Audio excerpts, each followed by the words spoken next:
Hey guys, आपका स्वागत है टारगेट सरकारी नौकरी चैनल पर। मैं अर्शद अली। उत्तर प्रदेश शिक्षक भर्ती यानी सुपर टेट परीक्षा की तैयारी उसके सिलेबस के अकॉर्डिंग हम कर रहे हैं। अगर हम पाठ्यक्रम के अनुसार देखें तो करंट अफेयर्स के आपसे 30 अंक के प्रश्न पूछे जाते हैं इस परीक्षा में। उसी के आधार पर हम आज राष्ट्रीय और अंतर्राष्ट्रीय घटनाक्रम पर आधारित करंट अफेयर्स की ये तीसरी क्लास कर रहे हैं। इसके पहले 2 पार्ट्स हमने किए हैं। चैनल पर प्लेलिस्ट आज अपडेट हो जाएगी, उनको देख लीजिए। और जो बाकी विषय भी हमने शुरू किए हैं उनकी क्लासेस भी हो चुकी हैं, उनको आप देख लीजिए। और उनको आपने उन क्लासेस को अलग अलग विषयों की बहुत पसंद किया है। जिस डिटेल में, जिस एक्सप्लेनेशन के साथ हम अपनी क्लासेस को कर रहे हैं वैसे ही कंटिन्यू रखेंगे। आगे भी अपना हर वीडियोस पर अपना सपोर्ट बनाए रखिए, क्योंकि अलग अलग और भी विषय हम अब ऐड करने वाले हैं। आप में से काफ़ी लोग डिमांड कर रहे हैं कि मैथ्स की क्लास लाइए, साइंस की क्लास लाइए। यकीन मानिए, बिल्कुल जितना आप स्ट्रेस ले रहे हो मैथ्स या साइंस को लेकर, मैं उतना ही उसको आसान बना करके आपको पढ़ाने वाला हूँ। इवन मैथ्स को भी शॉर्ट ट्रिक पर आपको बताऊंगा। डेफिनेटली आपको आएगा मैथ्स, प्रश्न भी आप कर पाओगे। बस आप लोगों का सपोर्ट यूं ही बना रहे वीडियोस पर। लाइक एंड शेयर्स आप जो है करते रहिएगा वीडियोस को। चलिए शुरुआत करते हैं हम। दूसरा सुपर टेट परीक्षा के लिए जो नोट्स आपको टेलीग्राम चैनल में अपलोड कर दिए गए हैं, जिन लोगों ने डाउनलोड नहीं किए हैं कर लीजिए। बहुत काम के नोट्स हैं, बहुत टाइम सेव हो जाएगा आपका। डायरेक्टली उनको पढ़िए आप। टेलीग्राम का लिंक है या डिस्क्रिप्शन में मिलेगा आपको, या फिर सीधे आप टेलीग्राम एप्लीकेशन में जाइए, सर्च कीजिए टारगेट सरकारी नौकरी। और जो लोगो इस चैनल पर लगा है वही लोगो टेलीग्राम चैनल में भी है, उसी को ज्वाइन कीजिएगा। 22,000 स्टूडेंट्स उसमें हैं। आज का पहला प्रश्न देखिए, बेहद इंपॉर्टेंट है। प्रश्न नंबर 1 है, 2022 में भारतीय नौसेना के द्वारा कहाँ पर संयुक्त समुद्री अभ्यास जिसका नाम है पश्चिम लहर 2022 संपन्न हुआ। इनाम को आप जरूर याद रखिएगा। पश्चिम लहर ये सैन्य अभ्यास है। इसमें भारत की थल सेना, वायुसेना और जल सेना तीनों ने मिलकर कंबाइंडली इसको किया है प्रैक्टिस को। और कल हम भूगोल की क्लास में आपको पढ़ा रहे थे भारत का पूर्वी तट और भारत का पश्चिमी तट, तो इसको किया गया है भारत के पश्चिमी तट पर। ठीक है, ऑप्शन सी पहले का आंसर हो जाएगा, पश्चिमी तट। प्रश्न नंबर 2 देखेंगे। 2022 में भारत का कौन सा सशस्त्र बल भारत पाकिस्तान की सीमा पर ऑपरेशन सर्द हवा चलाएगा? मार्क कर लीजिए, बहुत इंपॉर्टेंट प्रश्न है ये आपके लिए। भारत और जो पाकिस्तान का जो बॉर्डर है उस पर, उसका जो बॉर्डर ये सीमा है उस पर जो है तारबंदी की गई है। ठीक है, और उस तारबंदी के आसपास, फेंसिंग के आसपास जो है निगरानी रखने के लिए इस ऑपरेशन को चलाया जाएगा। मतलब भारत पाकिस्तान के बॉर्डर पर जो है 24 घंटे निगरानी रखी जा सके उसके लिए, क्योंकि सर्दियों के दिनों में जो कोहरा और धुंध है उसके कारण जो है सीमा पर घुसपैठ हो सकती है, ये सब खतरे बने रहते हैं। तो इसको बीएसएफ के द्वारा, इसको याद रखिएगा, बीएसएफ के द्वारा जो है इस ऑपरेशन सर्द हवा अभियान, इस ऑपरेशन सर्द हवा को चलाया जाएगा बीएसएफ के द्वारा। प्रश्न अगला देखिए। 14 जनवरी 2022 को भारतीय नौसेना एवं रशिया की या रूसी नौसेना के बीच में पैसेज अभ्यास हुआ है, जिसको पासिक्स 2022 कहा जाता है। ये कहाँ पर संपन्न हुआ है? इसको किया गया है अरेबियन सी में, यानी अरब सागर में, ऑप्शन डी। प्रश्न अगला देखिए। 2021 के मध्य में भारत और किस देश के बीच में सैन्य अभ्यास एक्स एक्वेरिन किया गया? ये दिसंबर 2021 का करंट है। ठीक है, तो ये मालदीव, इसका आंसर होगा मालदीव, ऑप्शन सी। तो दिसंबर तक के भी करंट अफेयर्स हम इसमें ले रहे हैं और जनवरी के तो हैं ही आपके लिए शामिल। प्रश्न अगला देखिए। 2021 में जो है किन देशों की प्रमुख समुद्री सुरक्षा एजेंसियों के बीच पहला कोलंबो सुरक्षा सम्मेलन केंद्रित ऑपरेशन 2021 का आयोजन किया गया? ये भारत, मालदीव और श्रीलंका, ये 3 देश हैं। प्रश्न अगला। 2021 में किन देशों के बीच में 15वां द्विवार्षिक त्रिपक्षीय अभ्यास दोस्ती 2021 संपन्न हुआ? इंपॉर्टेंट है, मार्क कर लीजिए, प्रश्न पूछा जा सकता है। तो ये है भारत, मालदीव और श्रीलंका। नवंबर 2021 में किस राज्य में प्रदेश के सभी नागरिकों को ऊर्जा साक्षर बनाने के लिए ऊर्जा साक्षरता अभियान जिसका नाम है ऊषा शुरू किया गया? आंसर होगा मध्य प्रदेश, ऑप्शन बी। तो आज हमने इसमें जो है नियुक्तियों पर भी, नई नियुक्तियों पर आधारित प्रश्नों को भी इसमें रखा है, आगे कंटिन्यू करेंगे।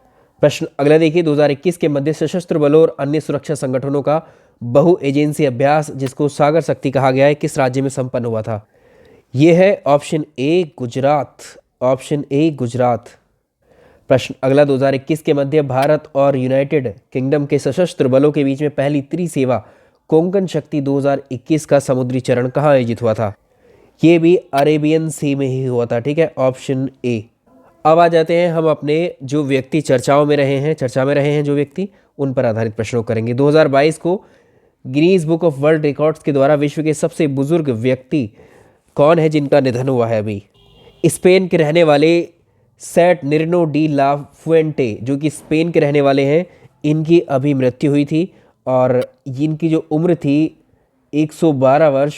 याद रखिएगा, ये भी पूछ सकता है, 112 वर्ष 211 दिन। ठीक है, इसको आप रिवर्स कर सकते हैं, इनको 112 211। ठीक है, ऐसे याद रह जाएगा। 112 वर्ष 211 दिन इनकी उम्र थी जब इनका देहांत हुआ। प्रश्न अगला देखिए, 2022 को कौन राफेल लड़ाकू विमान उड़ाने वाली देश की पहली महिला पायलट बनी है? यह है कौन? शिवांगी सिंह, ऑप्शन सी सही आंसर होगा इसका। प्रश्न अगला, 2022 में मिलिना साल्विनी का निधन हुआ है, वो क्या थी? ये कथकली नृत्यांगना थी। ठीक है, ऑप्शन बी रहेगा। नेक्स्ट देखिए, 28 जनवरी 2022 को किसने देश के नए मुख्य आर्थिक सलाहकार के रूप में पदभार संभाला है? ये कौन है? डॉक्टर वी अनंत नागेश्वरन। डॉक्टर वी अनंत नागेश्वरन है ये। प्रश्न अगला, 2022 में आर्मेन सरकीसियन ने किस देश के राष्ट्रपति के पद से अपना इस्तीफा दिया है? तो ये है आर्मेनिया। ठीक है, ऑप्शन सी, आर्मेनिया के राष्ट्रपति पद से इन्होंने इस्तीफा दिया है। प्रश्न अगला देखिए, 2022 में नारायण देवनाथ का निधन हुआ है, वो क्या थे? ये थे एक कार्टूनिस्ट, ऑप्शन ए कार्टूनिस्ट थे। आप लोग मेरी क्लासेस अनअकैडमी लर्निंग एप्लीकेशन पर भी ले सकते हैं यूपीपीएससी यूपीएससी एग्जामिनेशन के लिए। प्रोफाइल का लिंक मिलेगा डिस्क्रिप्शन में आपको। यहाँ पर मेरे सारे लाइव सेशंस चलते हैं, प्रैक्टिस चलती हैं आपकी अलग अलग विषयों की। और आज आपके लिए अंतिम दिन है, ये एक दिन और इसमें बढ़ाया गया है। अनअकैडमी के किसी यूपीपीएससी कैटेगरी के प्लस सब्सक्रिप्शन को आप जब लेंगे तो आपको 20% का डिस्काउंट इस पर मिलेगा। अगर आप मेरा रेफरल कोड यूज़ करते हैं IALI10, IALI10 ये रेफरल कोड है, तो 20% का आपको डिस्काउंट मिलता है। और आपके लिए यूपीपीएससी की प्रीलिम्स की GS पेपर 1 की टेस्ट सीरीज़ चल रही है, ये फ्री स्कॉलरशिप टेस्ट सीरीज़ है आपके लिए। रैंक 1 लाएंगे तो PCS सहित सारे कोर्सेज आपको फ्री मिलते हैं इसमें। तो ये सारे बैचेस हैं जो आपको GS की टेस्ट सीरीज़ क्रैक करने पर, रैंक 1 लाने पर सब कुछ मिल जाए आपको फ्री पढ़ने के लिए। ये डायरेक्टली आप प्लस में जा सकते हैं, तो आपको सब्सक्रिप्शन के थ्रू इसमें ऐड हो सकते हैं, जैसे कि हमने अभी बात की थी। तो अभी अगर आप कोई भी सब्सक्रिप्शन लेते हैं, आज इसका अंतिम दिन है, तो 20% का डिस्काउंट है आपको किसी भी सब्सक्रिप्शन पर। तो आप जो है IALI रेफरल कोड अगर यूज़ करते हैं IALI10, तो आपको 20% का एडिशनल डिस्काउंट मिल जाएगा किसी भी सब्सक्रिप्शन पर। प्रश्न नंबर अगला देखेंगे, 2022 में कौन भारत में रूस के नए राजदूत नियुक्त हुए हैं? ये है, अगर हम इसका आंसर करेंगे, ये है डेनिस अलीपोव। Denis Alipov. प्रश्न अगला देखिए, 2022 में कौन UNDP इंडिया की पहली युवा जलवायु चैंपियन बनी है? तो ये है प्राजक्ता कोली। ठीक है, प्राजक्ता कोली, ऑप्शन सी। 2021 को केंद्र सरकार ने किसे देश का नया उपराष्ट्रीय सुरक्षा सलाहकार नियुक्त किया? यह है विक्रम मिस्त्री, ऑप्शन बी। और जो राष्ट्रीय सुरक्षा सलाहकार कौन है, वो है अजीत डोभाल, जो कि विक्रम मिस्त्री, अजीत डोभाल जो कि हमारे राष्ट्रीय सुरक्षा सलाहकार हैं, इनको रिपोर्ट करेंगे। प्रश्न अगला देखिए, 2022 को अली खान इस्माइलोव किस देश के प्रधानमंत्री के रूप में नियुक्त हुए हैं? तो ये है कजाकिस्तान के, ऑप्शन बी करेक्ट आंसर होगा। प्रश्न अगला देखिए, 2022 को प्रसिद्ध संरक्षणवादी एवं जीवाश्म वैज्ञानिक रहे रिचर्ड लीगी का निधन हुआ है, वो किस देश से संबंधित थे? ये केनिया के प्रसिद्ध संरक्षणवादी और जीवाश्म वैज्ञानिक रहे, ऑप्शन सी इसका करेक्ट आंसर होगा। इनको जो जाना जाता है ज़्यादातर, वो जीवाश्म यानी फॉसिल्स की खोज करने के लिए जाना जाता है। प्रश्न अगला, 2022 में किस देश के पूर्व राष्ट्रपति इब्राहिम बाऊबकर केइटा का निधन हुआ है? ये है माली के। ठीक है, माली के ये पूर्व राष्ट्रपति थे, ऑप्शन डी सही आंसर। प्रश्न अगला, 9 जनवरी 2022 को किस देश के पूर्व प्रधानमंत्री रहे तोशिकी कैफू का निधन हुआ? आंसर होगा जापान, ऑप्शन सी।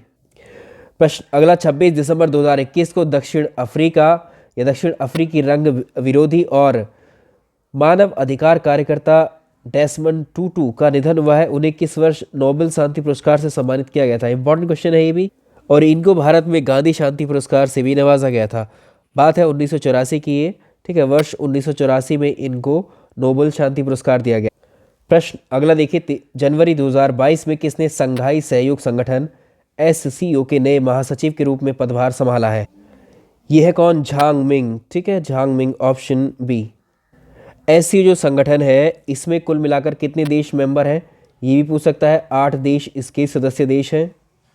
क्या भारत इसका मेंबर है? बिल्कुल, याद रखिएगा, भारत भी इसका एक मेंबर कंट्री है, भारत इनमें शामिल है। स्थापना पे पूछ सकता है, वर्ष 2001 में इसको स्टैब्लिश किया गया था इस संस्था को। प्रश्न अगला देखिए, 2022 को कौन बहुपक्षीय वित्त पोषण संस्था Asian infrastructure investment bank AIIB के उपाध्यक्ष नियुक्त हुए? ये वो है उर्जित पटेल, ऑप्शन सी, उर्जित पटेल। उर्जित पटेल वही हैं। प्रश्न नेक्स्ट, 3 जनवरी 2022 को भारतीय रिजर्व बैंक ने किन 2 नए लोगों को नए कार्यपालक निदेशक के रूप में नियुक्त किया है? ये है अजय कुमार चौधरी और doctor Deepak Kumar, option A. दोनों नाम याद रखिएगा, ये प्रश्न हमने एक बार और आपको पढ़ाया है, तो इतने कम समय में हमने जो है इतने सारे प्रश्नों को डिस्कस कर लिया। ये सीरीज़ भी कंटिन्यू रहेगी आपकी, जितने विषय यहाँ चलेंगे, जितने के सारे विषय हम आपको पढ़ाने वाले हैं यहाँ पर, हमने आपको पहले ही बताया है। जो CDP है उसकी क्लासेस भी आएंगी, लेकिन समय रहते आएंगी। आपको भर्ती से पहले मतलब जो नोटिफिकेशन आएगा उस वक्त तक आप काफ़ी इसका सिलेबस कंप्लीट कर चुके होंगे।